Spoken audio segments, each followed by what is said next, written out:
إن الحمد لله نحمده ونستعينه ونستغفره ونعوذ بالله من شرور أنفسنا ومن سيئات أعمالنا من يهده الله فلا مضل له ومن يضلله فلا هادي له وأشهد أن لا إله إلا الله وحده لا شريك له وأشهد أن محمدًا عبده ورسوله أما بعد فإن خير الحديث كتاب الله وخير الهدي هدي محمد صلى الله عليه وسلم وشر الأمور محدثاتها وكل محدثة بدعة وكل بدعة ضلالة وكل ضلالة في النار فأعوذ بالله السميع العليم من الشيطان الرجيم يا أيها الذين آمنوا اتقوا الله حق تقاته ولا تموتن إلا وأنتم مسلمون بسم الله الرحمن الرحيم يا أيها الناس اتقوا ربكم الذي خلقكم من نفس واحدة وخلق منها زوجها وبث منهما رجالا كثيرا ونساء واتقوا الله الذي تساءلون به والأرحام إن الله كان عليكم رقيبا يا أيها الذين آمنوا اتقوا الله وقولوا قولا سديدا يصلح لكم أعمالكم ويغفر لكم ذنوبكم ومن يطع الله ورسوله فقد فاز فوزا عظيما وقال تعالى ولله على الناس حج البيت من استطاع إليه سبيلا ومن كفر فإن الله غني عن العالمين. تمام تعریفیں حمد و ثنا، بزرگی، کبریائی، بڑائی، عظمت، عزت و جلال، شان و شوکت اس اللہ رب العالمین کے لیے لائق و زیبا ہے جو اللہ رب العزت کے ہمارا خالق ہے، مالک ہے، مدبر ہے، قہار ہے، وہاب ہے، رزاق ہے، سلام ہے، مؤمن ہے، مہیمن ہے، عزیز ہے، جبار ہے۔ درود و سلامتی ہو میرے اور آپ کے آقا پیغمبر اسلام رحمت للعالمین سید للمرسلین خاتم النبیین محمد مصطفیٰ مجتبی صلی اللہ علیہ وسلم پر، جنہوں نے امت کے سامنے پاکیزہ شریعت پیش کیا، مکمل دین پیش کر دیا۔ معزز اسلامی بھائیوں اور پردہ نشین خواتین اسلام، ان دنوں دنیا بھر میں لوگ کعبۃ اللہ کا رخ کر رہے ہیں۔ حج بیت اللہ اللہ تعالیٰ نے جو فرض قرار دیا، وہ ہر وہ صاحب حیثیت جن کو اللہ نے حج کی توفیق دی، تمام لوگ دنیا کے کونے کونے سے حج ادا کرنے کے لیے روانہ ہو رہے ہیں۔ ہمارے علاقے میں بھی بہت بڑی تعداد الحمدللہ کعبۃ اللہ کی طرف روانہ ہونے والی ہے۔ دعا ہے رب تعالیٰ سے اللہ تعالیٰ ان سب حجاج کے سفر کو آسان فرمائے، اللہ رب العالمین چین کے ساتھ، سکون کے ساتھ، امن کے ساتھ، اطمینان کے ساتھ اللہ ان کے سفر کو پورا کرے، اور اللہ تعالیٰ ان تمام کے حج کو قبول فرمائے، حج مبرور بنائے، اللہم آمین۔ معزز بھائیوں، اسلام کے ارکان میں سے ایک اہم رکن حج ہے۔ فریض حج اللہ تبارک و تعالی نے ہر اس شخص پر فرض کیا ہے جو صاحب حیثیت ہے، جو صحت رکھتا ہے، جو کعبۃ اللہ تک پہنچ سکتا ہے، اس کے پر حج فرض قرار دیا گیا۔ وَلِلَّهِ عَلَى النَّاسِ حِجُّ الْبَيْتِ مَنِ اسْتَطَاعَ إِلَيْهِ سَبِيلًا، اللہ نے کہا کہ لوگوں کے لیے، اللہ کے لیے کعبۃ اللہ کا حج کرنا فرض ہے۔ جی کس کے لیے؟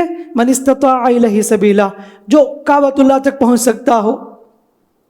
ومن کفر، اور جو آدمی انکار کرے فإن اللہ غنی عن العالمین، بے شک اللہ تعالیٰ سارے جہانوں سے بے نیاز ہے.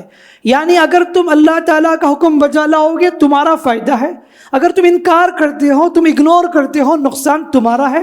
اللہ رب العالمین تمہاری عبادتوں کو محتاج نہیں. تم اچھے کام کرو گے تو بھلائی تمہارے لیے، تم برے کام کرو گے تو اس کا وبال، اس کا نقصان تمہیں ہی ہونے والا ہے. میرے بھائیوں، اسلام کی جتنی عبادتیں ہیں یا تو بدنی عبادت ہیں یا تو مالی عبادتیں ہیں. نماز بدنی عبادت ہے، نماز کے لیے پیسہ خرچہ کرنے کی ضرورت نہیں پڑتی. روزہ بدنی عبادت ہے، روزہ رکھنے کے لیے پیسے خرچہ کرنے کی ضرورت نہیں ہے. زکوٰۃ مالی عبادت ہے، آدمی کو اس میں پیسہ دینا پڑتا ہے اللہ کے راستے میں، غریبوں، مسکینوں، محتاجوں، یتیموں، بیواؤں کو.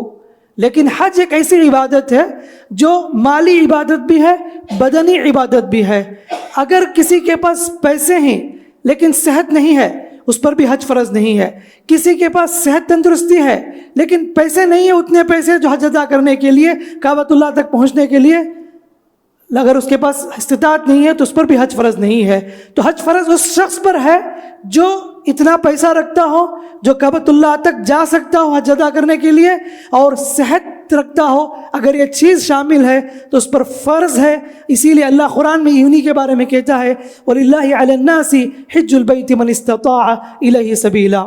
معزز بھائیوں، اللہ کے نبی صلی اللہ علیہ وسلم کی زندگی میں جو آخری کام تھا، بڑا کام تھا، وہ حج بیت اللہ ہے. اللہ کے نبی صلی اللہ علیہ وسلم کے زمانے، نبی صلی اللہ علیہ وسلم کی اس دنیا میں نبی بنائے جانے سے پہلے جاہلیت میں بھی لوگ حج کرتے تھے لیکن بہت ساری غلطیاں کرتے تھے، بہت سے شرکیہ کام ادا کرتے تھے. تو اللہ کے نبی صلی اللہ علیہ وسلم نے پہلے ان غلط کاموں کو ختم کیا اور منع کیا، روکا، اور بعد میں لوگوں کو پریکٹیکل حج کر کے بتایا یہی حج کا صحیح طریقہ ہے. جاہلیت میں مشرکین کعبۃ اللہ کا طواف کرتے تھے، ننگا طواف کرتے تھے، کپڑے اتار دیتے، کہتے تھے کہ جس کپڑے میں ہم نے گناہ کیا ہے اس کپڑے میں ہم کیسے طواف کریں. سارے لوگ ننگے طواف کرتے تھے. صفا مروہ میں 2 بت تھے، اسراف اور نائلہ کے نام سے، مرد عورت کے بت تھے، لوگ اس کی پوجا کرتے تھے. لیکن اللہ کے نبی صلی اللہ علیہ وسلم نے کہا کہ یہ غلط ہے، اس کو دور کرو. وہ جب مکہ فتح ہوا یہ سارے بت توڑ دیے گئے، حتیٰ کہ کعبۃ اللہ کے اندر بھی 360 بت رکھے گئے تھے.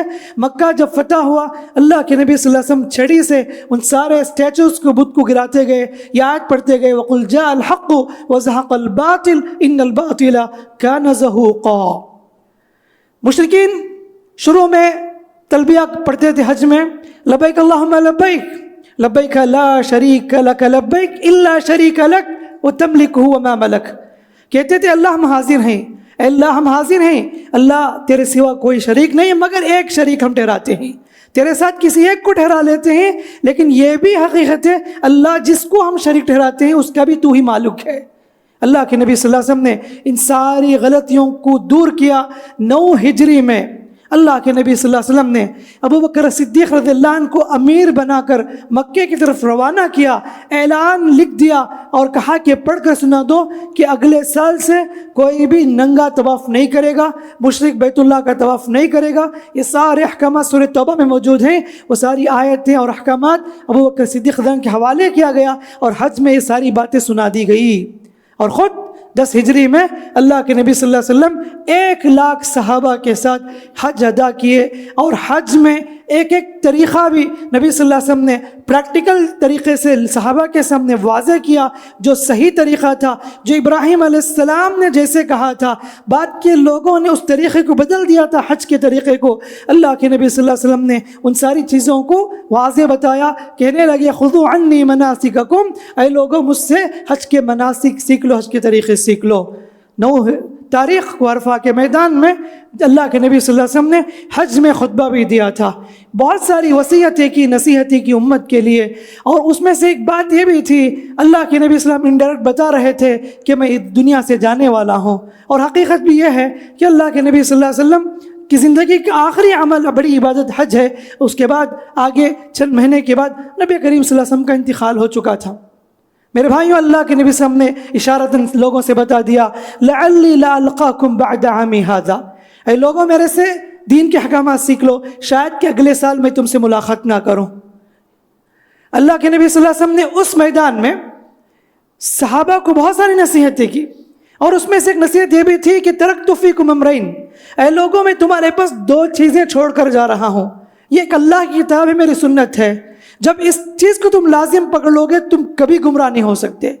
اور اس وقت یہ بھی نصیحت کی، اللہ ان دماءکم واموالکم واعراضکم حرام علیکم کحرمت یومکم ھذا فی شہرکم ھذا وفی بلدکم ھذا، لوگوں سنو، تمہارا خون، تم دولت اور ایک دوسرے کی عزت اسی طرح حرمت ہے، جیسے یہ مکے کی زمین حرمت والی زمین ہے، جیسے یہ 9 تاریخ ذی الحجہ کی حرمت والا دن ہے جتنا محترم ہے، ویسے ایک دوسرے کے جان مال عزت و آبرو کی حفاظت کرو اور اس کی تکریم کرو، عزت کرو، کسی کی عزت کے ساتھ کھلواڑ نہ کرو، کسی کا ناحق خون نہ بہاؤ، کسی کی دولت کو ناحق ہڑپ نہ کرو۔ یہ خاص وصیت نبی کریم صلی اللہ علیہ وسلم کی تھی۔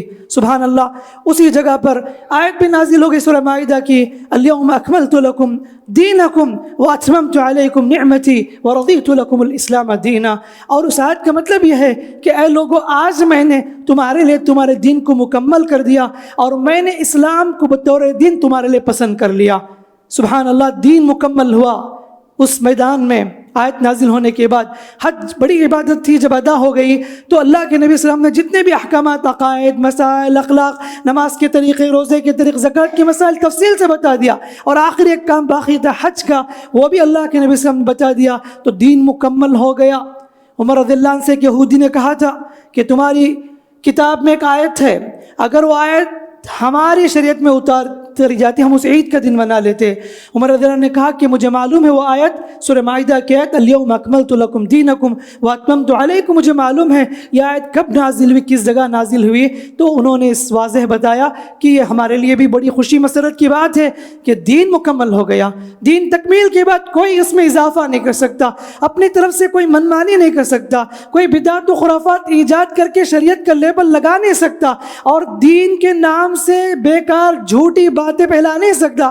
اسی میدان میں اللہ کے نبی صلی اللہ علیہ وسلم نے آیت پڑھ کے بتا دیا کہ اس طرح دین مکمل ہو گیا۔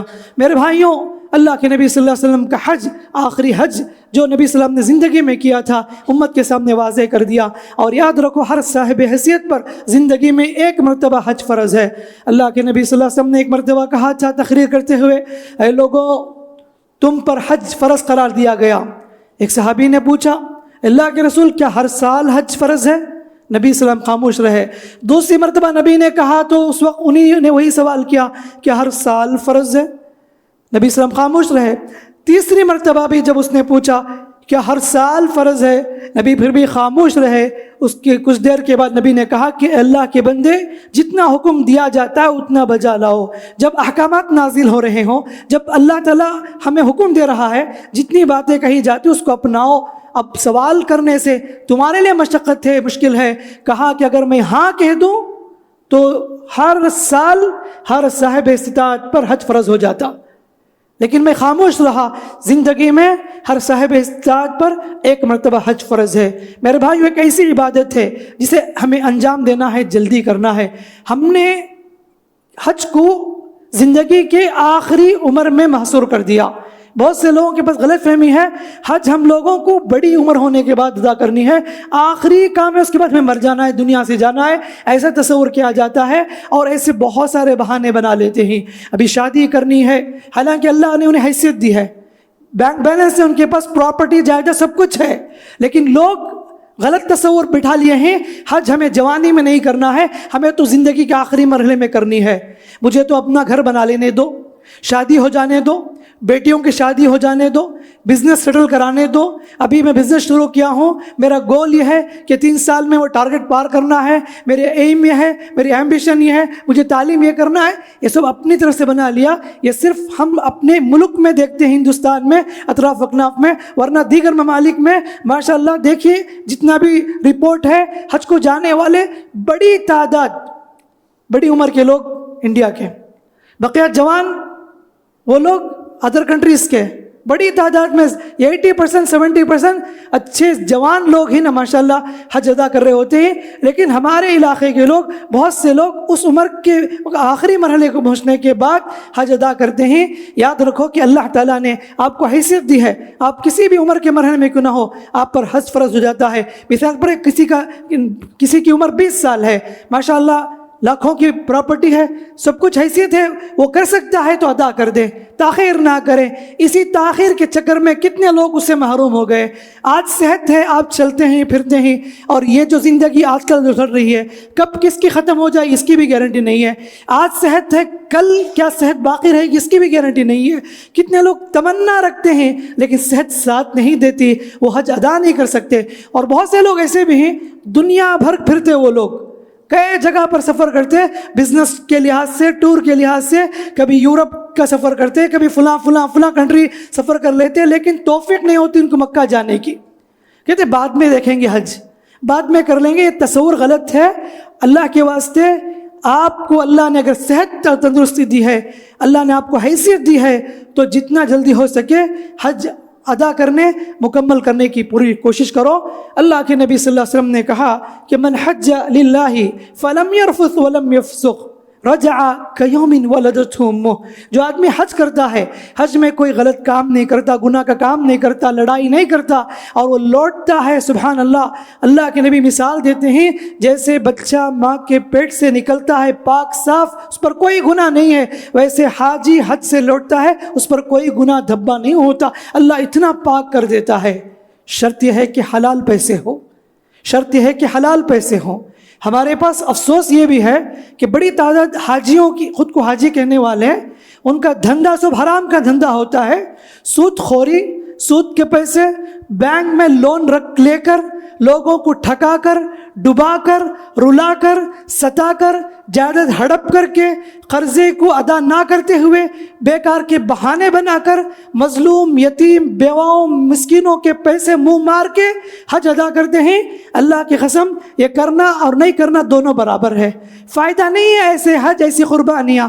قربانی کی مناسبت سے بھی آپ دیکھ سکتے ہیں، بڑی بڑی قیمت لگا کر جانور خریدتے ہیں، فخر بتاتے ہیں کہ ہم اتنے لاکھوں کے جانور ذبح کر رہے ہیں اور اتنی قیمت ڈالے ہیں، حالانکہ ان کا دل خود کہتا ہے یہ سب پیسے حرام کے پیسے ہیں، فلاں کے پیسے ہیں، فلاں کو رلا کر ستا کر لیا گیا پیسہ۔ میرے بھائیوں، اللہ تعالیٰ آپ کی عبادت کو قبول کرتا ہے، آپ کے پیسے حلال کے پیسے ہوں۔ ماشاءاللہ ہم نے ایسے لوگوں کو بھی دیکھا ہے، غریب مسکین بیچارہ ایک ایک روپے جمع کرتا رہا، اللہ سے دعا کرتا رہا، ماشاءاللہ زندگی کے اس مرحلے میں پا کر ایسے لوگوں کو بھی ہم نے سنا ہے میرے بھائی، انہوں نے یہ اعتراف کیا ایک ایک روپیہ بھی حلال کے روپے ہیں۔ میں دل سے کہتا ہوں اللہ نے مجھے حج نصیب کیا، ایسے لوگ بھی معاشرے میں زندہ مثال موجود ہیں، لیکن اسی طریقے سے بڑی میجورٹی ایسی ہے، اللہ ہدایت دے ان لوگوں کو، سمجھتے ہیں کہ ان حرام کے پیسوں سے حج ادا کر دیں گے ہمارا حج ادا ہو جائے گا، اس سے بہتر ہے نہ جاؤ۔ یہ دل سے فتویٰ پوچھنے کی بات ہے، خود فتویٰ دل کہتا ہے کہ تو جو کر رہا ہے غلط کر رہا ہے، یہ سب پیسے تیرے نہیں، اچھا معلوم ہے۔ اور ایسے لوگوں کو کہاں سے نیند آتی ہے جو لوگوں کے پیسے ہڑپ کر لیتے ہیں، لوگوں کا منہ مارتے ہیں؟ ایسے لوگوں کو تو نیند نہیں آنی چاہیے، ڈرنا چاہیے ایسے لوگوں کو۔ کتنے لوگوں کو قرضہ دینا ہوتا ہے، ان سب کے قرضے کو بھول کر حج ادا کرتے ہیں، تو سوچنے کی بات ہے۔ ہاں اللہ ہے کہ جن کو آپ نے قرض دینا ہے انہوں نے خود کہا کہ ٹھیک ہے آپ حج کر لو، ہمیں بعد میں تو کوئی مسئلہ نہیں، اس طرح اگر پرمیشن ملتی الگ بات ہے، لیکن نہ دینے کی نیت سے ایسے کرنے والے بہت غلط کام کر رہے ہیں میرے بھائیوں۔ تو بتانا یہ ہے کہ گناہ پاک ہوتا ہے حج سے، اللہ تعالیٰ معاف کرتا ہے، لیکن آپ کی روزی حلال کی روزی ہونی چاہیے۔ حج کے لیے جو پیمنٹ آپ نے بنا ہے وہ سارے پیسے حلال کے پیسے ہونا چاہیے، جائز طریقے سے کمائے پیسے ہونے چاہیے، انشاءاللہ تب آپ کا حج حج مبرور کہلائے گا۔ اللہ کے نبی صلی اللہ علیہ وسلم نے کہا الحج المبرور لیس لہ جزاء الا الجنہ، حج مبرور کا بدلہ جنت کے علاوہ اور کیا ہو سکتا ہے؟ تو جنت سے بڑھ کر انسان کو اور کیا چاہیے؟ اسی کے لیے محنتیں، مشقتیں، کوششیں، تکلیفیں، دن رات کی محنت صرف اس جنت کو پانے کے لیے، حج ادا کر کے جنت مل جاتی، کتنی بڑی بات ہے۔ اگر کوئی آدمی بیمار ہے، معذور ہے، کمزور ہے، چل نہیں سکتا، طاقت نہیں ہے، ایسوں کے لیے بھی اجازت دی گئی کہ آپ حج نہیں کرتے تو آپ کی جگہ کسی اور کو آپ بھیج سکتے ہیں حج بدل کے طور پر۔ رشتہ داروں میں سے کوئی بھی اپنی والدہ کی طرف سے جو بیمار ہیں، جو بستر میں پڑی ہوئی ہیں بیمار سالوں سال سے چل نہیں سکتی، باپ ہیں کمزور ہو چکے ہیں، ان کی طرف سے حج ادا کیا جا سکتا ہے، حج بدل۔ ایک عورت نے پوچھا تھا اللہ کے نبی صلی اللہ علیہ وسلم سے، اللہ کے رسول میری ماں نے نیت کی تھی حج ادا کرنے کی لیکن اچانک انتقال ہو گئی، کیا میں ان کی طرف سے حج ادا کروں؟ تو اللہ کے نبی سے فرمایا کیا تمہاری ماں کے اوپر اگر کوئی قرضہ ہے تو کیا تم ادا نہیں کرو گی؟ ہاں، تو جب تم اپنی ماں کے قرضے کو تم ادا کرنا واجب سمجھتی ہو، یہ بھی قرض ہے جو ان کے پر لازم تھا، تم ادا کر سکتی ہو۔ ایک عورت نے کہا اللہ کے رسول میری بہن نے نیت کی تھی حج کی، وہ انتقال ہو گئی، کیا میں ان کی طرف سے حج ادا کروں؟ نبی نے ان کو بھی اجازت دی، لیکن اس میں اہل علم نے شرط لگائی ہے حج بدل وہ شخص کر سکتا ہے جس نے اپنا حج ادا کر لیا ہو۔ اللہ کے نبی صلی اللہ علیہ وسلم نے ایک شخص کو دیکھا جو کہہ رہا تھا لبیک حجا عن شبرمہ، شبرمہ ایک نام تھا۔ نبی نے پوچھا شبرمہ کون ہے جس کی تم نے حج کی نیت کی؟ کہا کہ اللہ کے رسول یہ میرا بھائی ہے جس نے حج نہیں کیا، میں اس کی طرف سے حج بدل کر رہا ہوں۔ نبی نے پوچھا کیا تم نے اپنا حج ادا کیا؟ تو کہا کہ نہیں۔ کہا کہ پہلے تم اپنا حج ادا کرو، بعد میں اپنے بھائی کی طرف سے تم حج بدل ادا کر سکتے ہو۔ نبی صلی اللہ علیہ وسلم نے یہ بھی کہا۔ تو حج بدل میں یہ ہے کہ آدمی جس کا حج ہو گیا ہو وہ آدمی حج بدل ادا کر سکتا ہے۔ اللہ کے نبی صلی اللہ علیہ وسلم نے یہ ساری باتیں امت کے سامنے واضح کیا ہے۔ میرے بھائیوں، حج کو جانے والوں کے لیے بہت بڑا پیغام یہ ہے، اور میرے لیے اور آپ کے لیے بھی پیغام یہ ہے کہ حج ہمیں عقیدت توحید کا درس دیتا ہے۔ سبحان اللہ، شروع سے آخر تک اللہ وحدہ لا شریک، اللہ کی کبریائی عظمت جو شان و شوکت ہے اس کی بڑائی ہی بڑائی ہے۔ سبحان اللہ، اسی لیے لبیک اللہم لبیک لبیک لا شریک لک لبیک ان الحمد والنعمت لک والملک لا شریک لک۔ اس میں اقرار کرتا ہے حاجی جیسے احرام باندھتا ہے، اللہ ہم حاضر ہیں، اللہ ہم حاضر ہیں، اللہ تیرے سوا کوئی شریک نہیں، بے شک ساری تعریفیں، ساری حمد و ثنا نعمتیں تیرے لیے ہیں، بادشاہت تیرے لیے، اللہ تیرے سوا کوئی معبود نہیں، تیرا کوئی شریک نہیں ہے۔ عرفہ میں کیا دعا سکھائی گئی؟ عقیدت توحید کی دعا، لا الہ الا اللہ، حاجی کو کثرت سے پڑھنے کا حکم دیا گیا۔ صفا مروہ میں جو چکر کاٹتے ہیں کیا دعا پڑھنا ہے؟ لا الہ الا اللہ وحدہ لا شریک لہ۔ اس میں بھی قرار ہے کہ اللہ کے سوا کوئی معبود نہیں، اللہ ایک ہے، اس کا کوئی شریک نہیں ہے۔ مقام ابراہیم کے پیچھے 2 رکعت ادا کرتے ہیں، پہلی رکعت میں سورہ کافرون، دوسری رکعت میں قل هو اللہ احد۔ یہ بتانا چاہتے ہیں اللہ، ہم کعبہ کے سامنے کھڑے ہو کر ہم برات کا اظہار کرتے ہیں، شرک اور بدعت و خرافات سے ہم برات کا اظہار کرتے ہیں۔ قل یا ایھا الکافرون لا اعبد ما تعبدون لکم دینکم، آخر میں بتایا گیا لکم دینکم ولی دین، اس میں برات کا اظہار ہے شرک اور کفر سے۔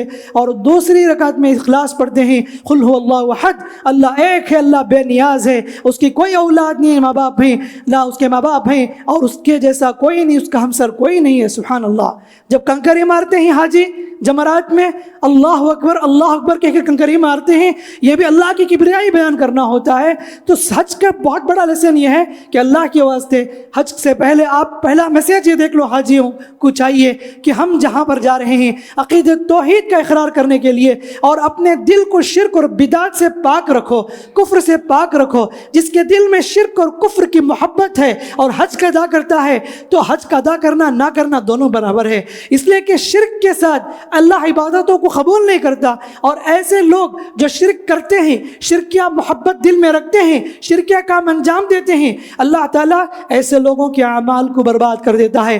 حج سے جانے سے پہلے سارے شرکیہ کام، چھوٹے بڑے کفریہ کام، ساری چیزوں کو چھوڑ دو، ترک کر دو، توبہ کرو، معافی مانگو، اور اللہ تعالیٰ جو اکیلا ہے، واحد قہار ہے، وہ مالک ہے، قدوس ہے، سلام ہے، اسی ایک اللہ کی بندگی کی رجوع کرو۔ یہ بہت عظیم لیسن ہے، ورنہ اس طرح آپ عقیدے کے ساتھ جائیں گے تو فائدہ نہیں ہے، بیکار ہے۔ اسی طرح یہ بھی ہے کہ حاجیوں کے لیے ایک اہم نصیحت یہ ہے کہ اللہ کے واسطے ریاکاری سے بچو، دکھاوے سے بچو۔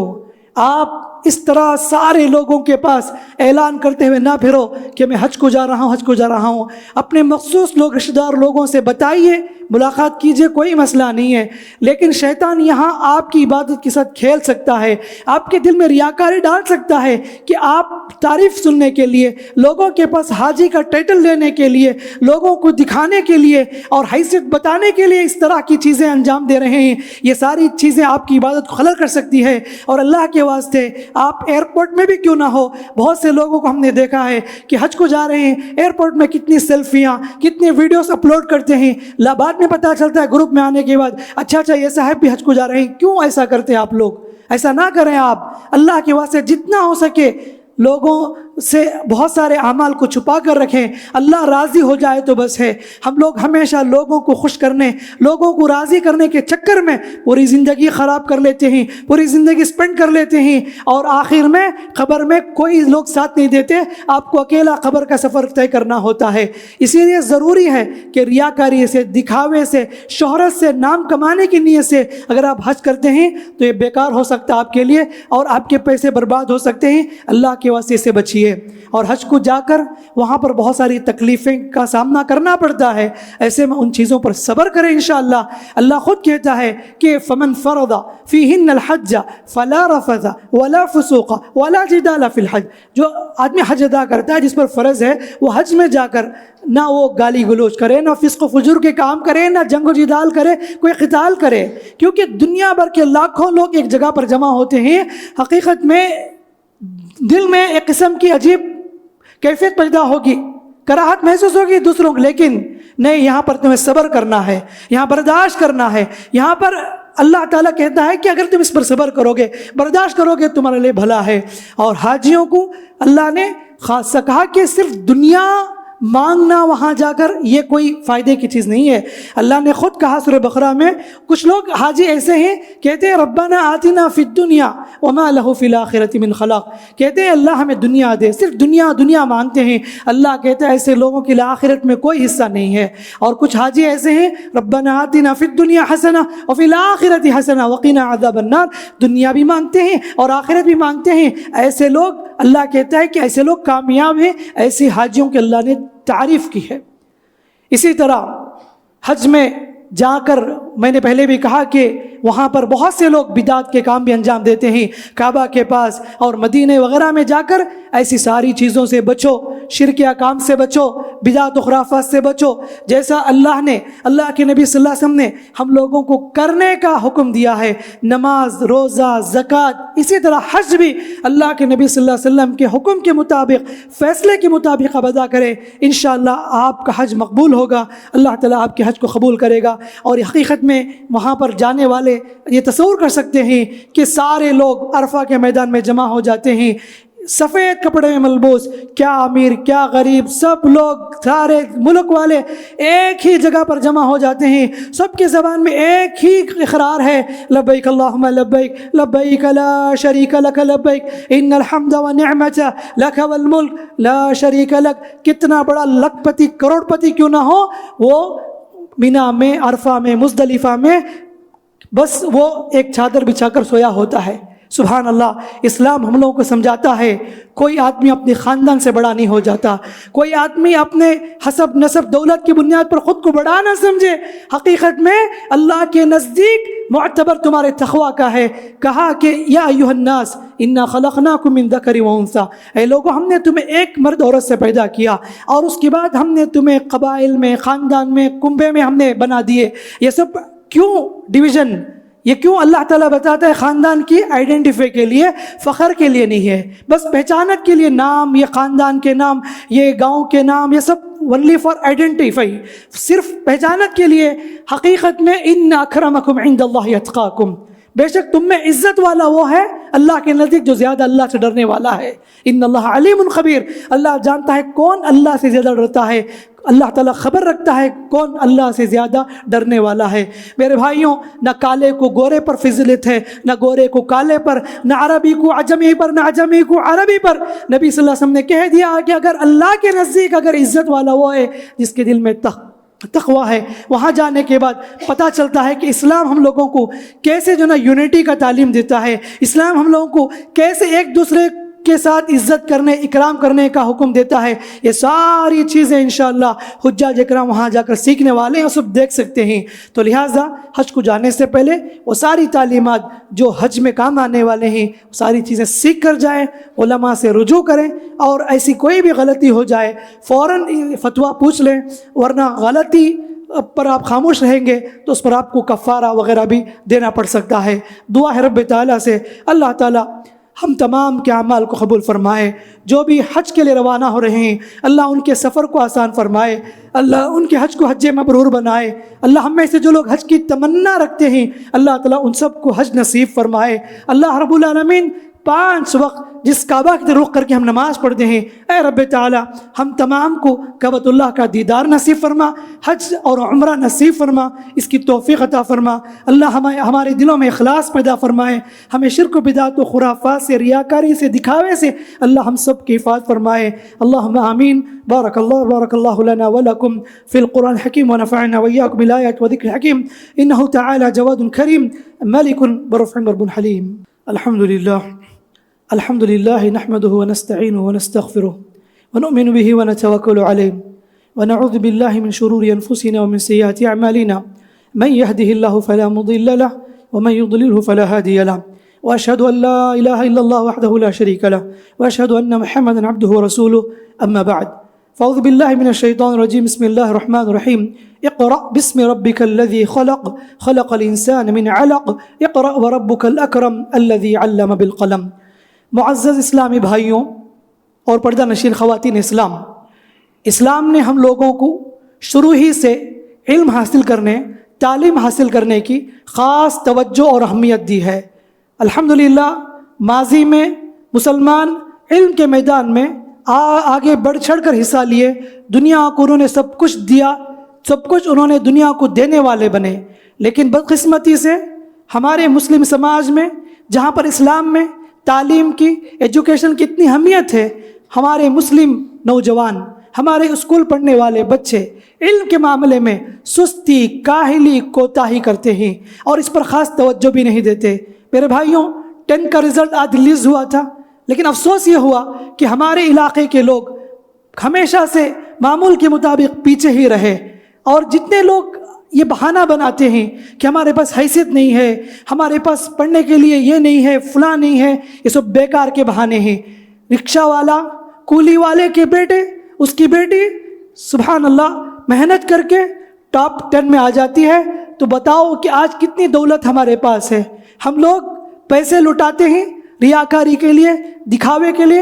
ایک شادی ہوتی ہے, میرے سے بہتر آپ جانتے ہیں ہمارے علاقے میں 15 لاکھ 25 لاکھ 1 کروڑ تک بھی سپینڈ کرنے کے لوگ تیار ہیں, صرف 4 لوگوں کے پاس تعریف سننے کے لیے, دکھاوے کے لیے, ریاکاری کے لیے, نام کمانے کے لیے. تعلیم پر محنت کرنے والے, اپنے مسلم سماج کے لوگوں کو تعلیم میں آگے بڑھانے والے آج کتنے زیادہ لوگ ہیں میرے بھائیوں. سوچنے کی بات ہے. قسم سے اس ملک میں جیسے کہ نفرت کا ماحول پھیلایا جاتا ہے, جہاں پر مسلمانوں کو پینچر ڈالنے والا, کولی کرنے والا اور صفائی کرنے والا کا ٹائٹل دیا جاتا ہے. ایسے میں اب وقت یہ ہے کہ ہم کو اگر اس ملک میں آگے بڑھنا ہے, ترقی کرنا ہے اور مسلم سماج کو اوپر لے کر جانا ہے, تو ضروری ہے کہ ہم اپنے بچوں کو تعلیم سے آراستہ کریں اور ان کو تعلیم دلائیں, اور ایسی تعلیم دیں جو وقت کی ضرورت ہے, معاشرے کو ضرورت ہے, ملک کی ضرورت ہے. اور آپ دیکھیے کہ بڑی بڑی پوسٹنگ میں کیوں نہ ہو, وہ IAS کی پوسٹنگ ہو, بڑے بڑے لائر کی ہو, جج کی ہو, کتنے ایسے آج بھی جگہ موجود ہیں. سارے کے سارے لوگ نان مسلم ہیں, اس میں بہت سے لوگ افسوس ہوتا ہے کہ دوسرے سماج کے لوگ ہیں, لیکن ہمارے لوگ کہاں ہیں اس جگہ پر؟ بس آٹے میں نمک کے برابر ہیں. جو آدمی کوشش کرتا ہے, محنت کرتا ہے, اللہ تعالیٰ اسے ضرور پھل دیتا ہے. لیکن ہم نے اپنے بچوں کو بس موبائل دلا دیا. آج افسوس ہوتا ہے کہ میجارٹی بچوں کی, مسلموں کی, وہ 10 پڑھنے والا ہو, 11 پڑھنے والا ہو, +2 ہو, کتنی بڑی تعداد ایسی ہے. اگر کلاس میں 100 بچے ہیں تو 80 بچے پورے کے پورے وہ انسٹاگرام میں, فیس بک میں, سوشل میڈیا میں ملوث ہو کر اپنا وقت برباد کر رہے ہیں. پڑھنے والے بہت کم ہی ہیں. یہ سب ہمارے مسلم اسکولوں کی رزلٹ ہے. تو لہٰذا اس پر خاص دھیان دینے کی ضرورت ہے. ماں باپ کو چاہیے کہ اپنے بچوں کو تعلیم دیں. اگر آپ اپنے بچوں کو تعلیم دیتے ہیں تو یہ بہترین تحفہ ہے. سبحان اللہ, یہ صدقہ جاریہ بھی ہے, آپ کے جانے کے بعد بھی آپ کو کام آنے والی چیز ہے. تو لہٰذا ایسے موقع پر ابھی اسکول کھلنے بھی والے ہیں چند دنوں کے بعد، تو لہٰذا اپنے بچوں کے لیے اچھے اسکول کا انتخاب کریں اور وہ تعلیم دے جو ان کے لیے فائدہ مند ہو۔ صرف پاس ہو جانا ایک کمال نہیں ہے، اچھے نمبرات سے پاس کرنا، جو کہ اسکل ہو ان کے اندر، ایبیلٹی ہو جو معاشرے کے لیے اور قوم کے لیے، خاندان کے لیے کچھ کرنے والا ہو۔ یہ ٹارگٹ کے ساتھ اپنے بچوں کو آگے بڑھانے کی ضرورت ہے۔ دعا ہے رب تعالیٰ سے اللہ تعالیٰ ہم تمام معاشرے کے جو بچے علم میں پیچھے، اللہ تعالیٰ انہیں ترقی عطا فرمائے، اللہ ان کے ساتھ خیر کا معاملہ فرمائے، اللہ تعالیٰ مسلم قوم کو عزت و سربلندی عطا فرمائے، جہاں بھی مسلمان پریشان اللہ ان کی پریشانی کو تکلیف دور فرمائے، آمین۔ فاعوذ باللہ من الشیطان الرجیم، ان اللہ ملائکۃ یصلون علی النبی یا ایھا الذین آمنوا صلوا علیہ وسلموا تسلیما، اللهم صل علی محمد وعلى ال محمد كما صليت على ابراہیم وعلى ال ابراہیم انک حمید مجید، اللهم بارک علی محمد وعلى ال محمد كما باركت على ابراہیم وعلى ال ابراہیم انک حمید مجید، ربنا آتنا في الدنيا حسنة وفي الآخرة حسنة وقنا عذاب النار، اللهم إنا نسألك علما نافعا ورزقا طيبا وعملا متقبلا برحمتك يا رب العالمين، لا إله إلا أنت سبحانك إنا كنا من الظالمين، اللهم اشف مرضانا ومرضى المسلمين وعاف مبتلانا ومبتلى المسلمين وارحم موتانا وموتى المسلمين برحمتك وجودك وكرمك وحلمك يا أكرم الأكرمين، ربنا تقبل منا إنك أنت السميع العليم وتب علينا إنك أنت التواب الرحيم، صلى الله على خير خلق نبينا محمد وعلى آله وصحبه أجمعين برحمتك يا رب العالمين، والحمد لله رب العالمين.